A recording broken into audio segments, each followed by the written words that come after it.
Hi, and welcome to another episode of The Artist Within. I am your host, Casey Bell, and today's guest is Ann Hoff. Let's get the show started. When did you first acknowledge or recognize you had a talent for art? I always loved art, and I have a pen and ink I did of a cat when I was 8 in an art class already that my professor loved. So of all the things, I have a master's in animal science, immunology, and I was in pharmaceutical sales. And the entire time, I always kept doing art. It feeds my soul. I was talking to a friend yesterday. I'm the only one to graduate from the University of Wisconsin-Platteville with a double major in animal science and studio art. And the reason that happened is the art would keep me sane from doing all the science classes. So when did you start making art a part of your profession? When I was in high school, I used to show art at the county fairs. And we showed cattle at different county fairs. So I think like my junior and senior year, we showed at 7 or 8 different county fairs, and I brought art with me to all of them.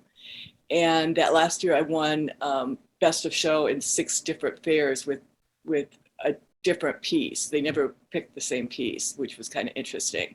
So I was selling art way back in high school. I was into pastels, which I've always been into, and I didn't like framing. So I went over into ceramics for a long time and sold a lot of ceramics internationally. I made a name for myself with ceramics for probably about 30 years.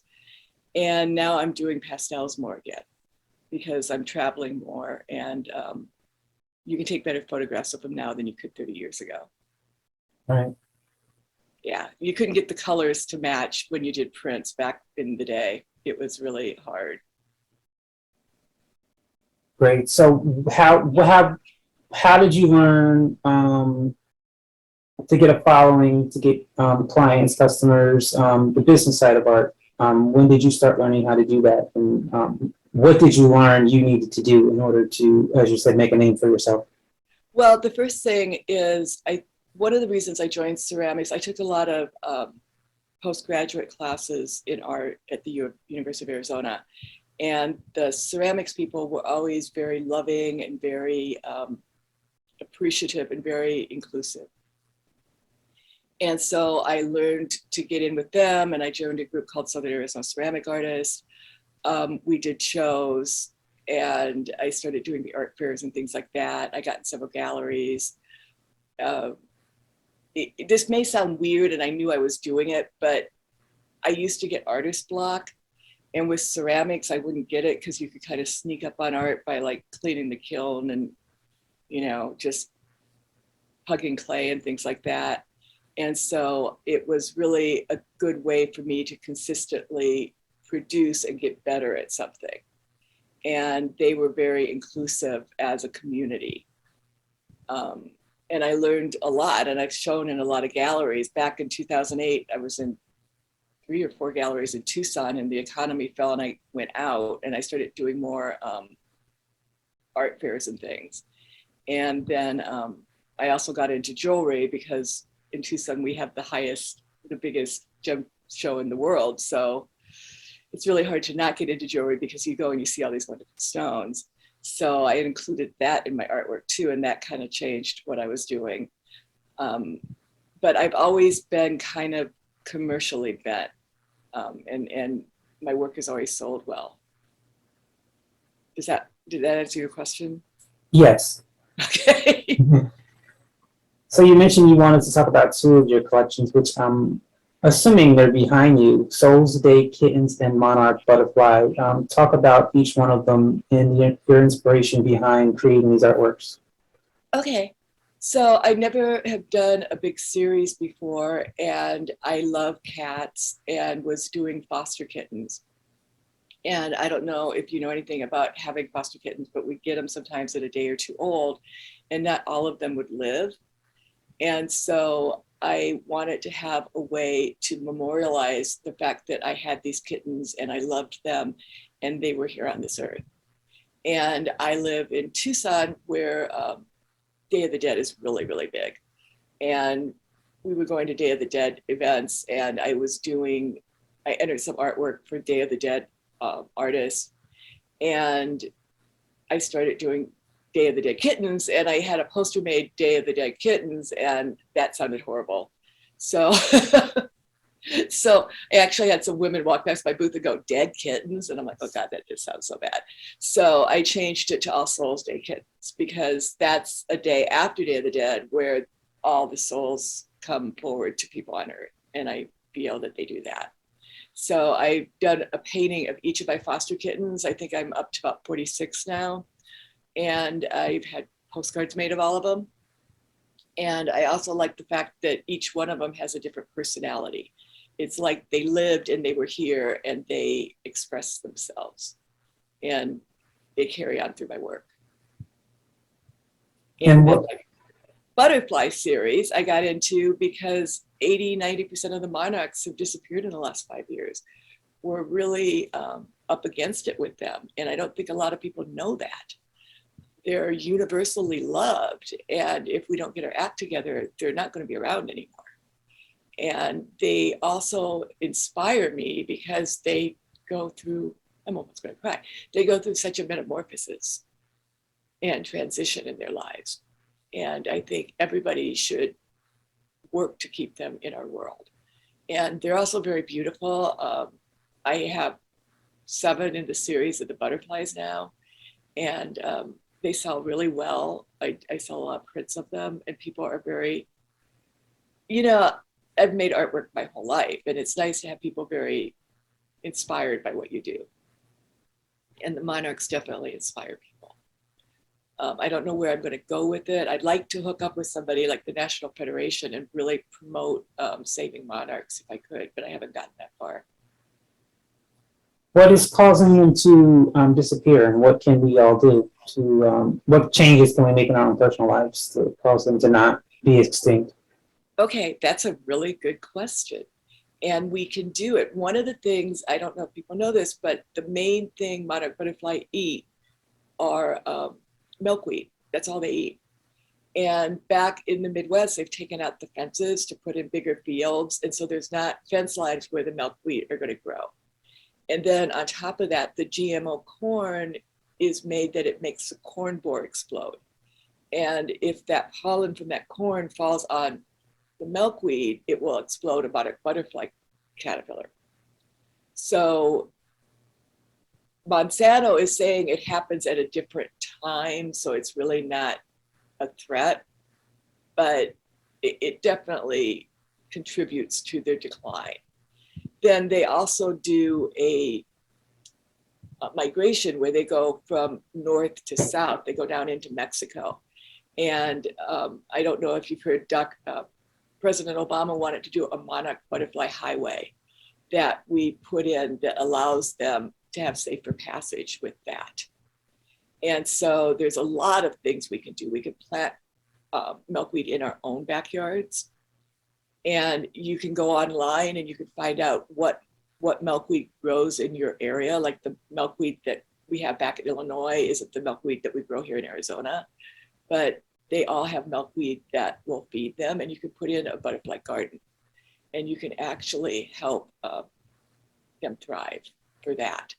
And then there's also, there's monarch butterfly sanctuaries. There's one on the border that got closed because they were fighting with, they didn't want to put the border wall through it. And then MAGA kind of got after them that they were, trafficking children or something stupid. So they actually had to close. And I think awareness is one of the things we need to do. Support by giving them food and keeping the sanctuaries open so they can travel what they've done for their whole existence with their migration.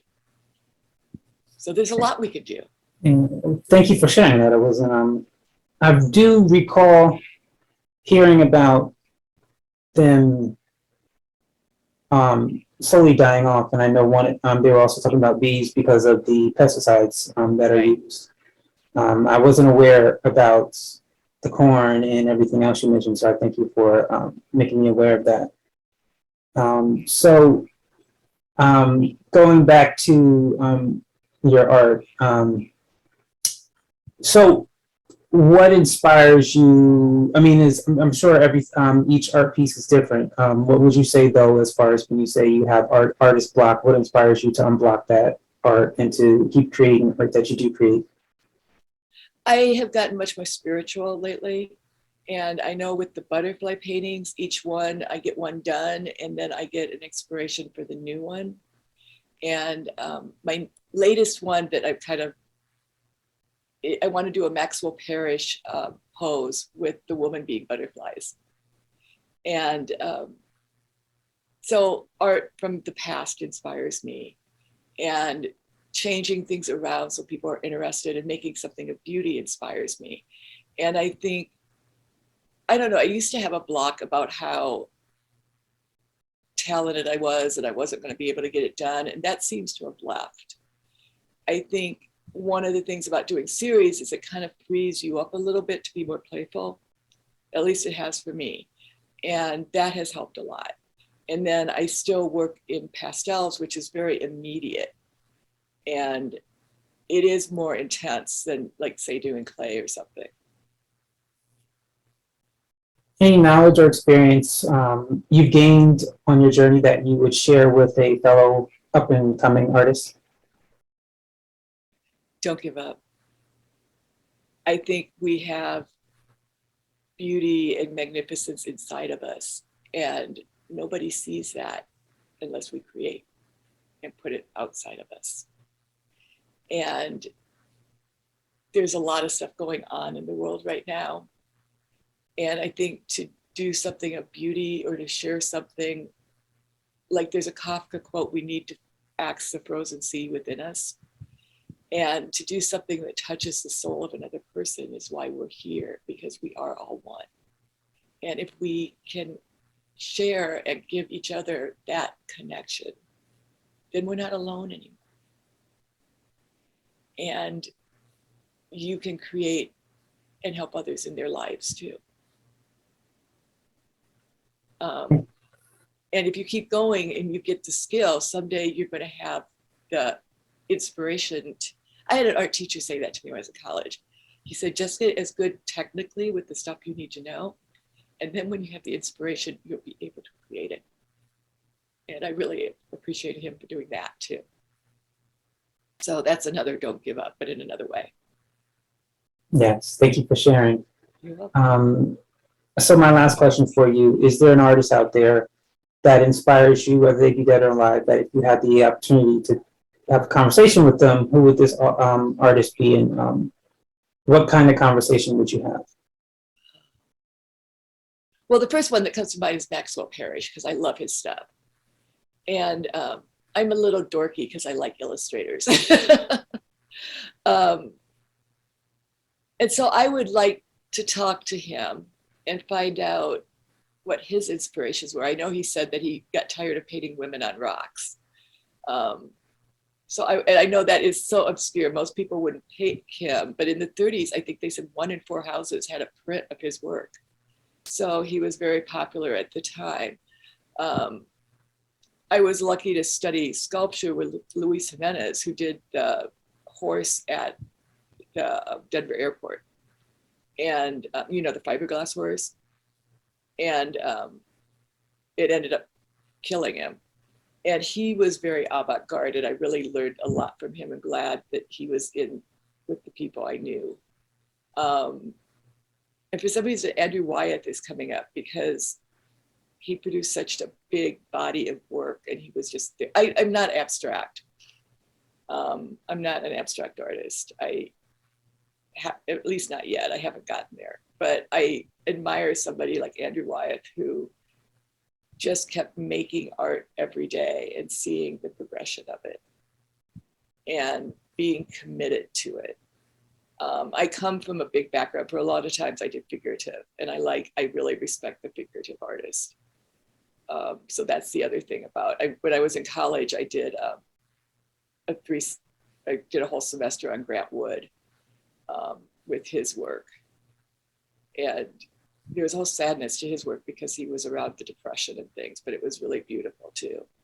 And I guess I like the regionalist. I like bringing work from your environment to life, and not trying to me, I think with art, somebody should get an emotion from looking for it. You shouldn't have to explain it to them.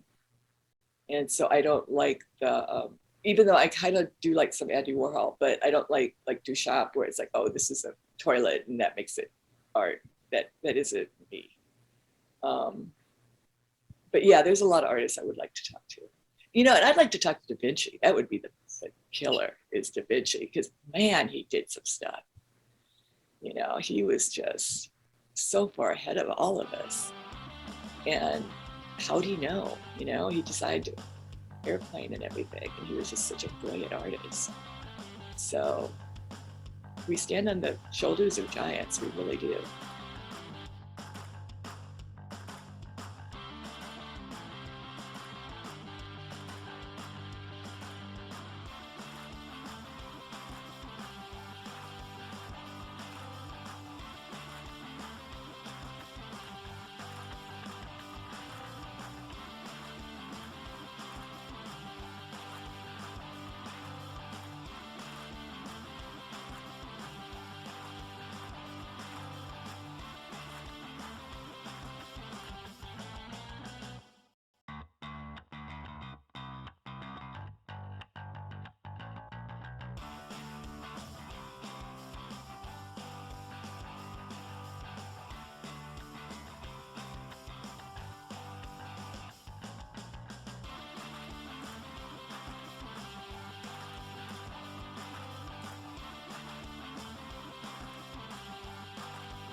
I want to thank our guest, Ann Hoff, for stopping on by, and you, the audience, for watching. Thank you. Have a great day.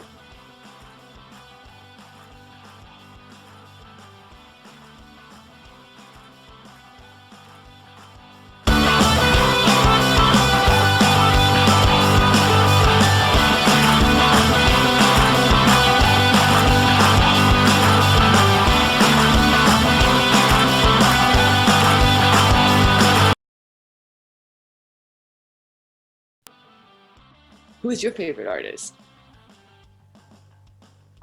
I don't know that I have one. I haven't Favorite really, art? I haven't studied art much. Really? No. I think I was an artist in a past life, because when I took art history, if I saw a painting once, I always remembered who did it. It was like that. And I definitely feel like the talent I have from art came, my parents were farmers and nobody liked art. So the talent I have for art came from my soul, from another lifetime, not this lifetime.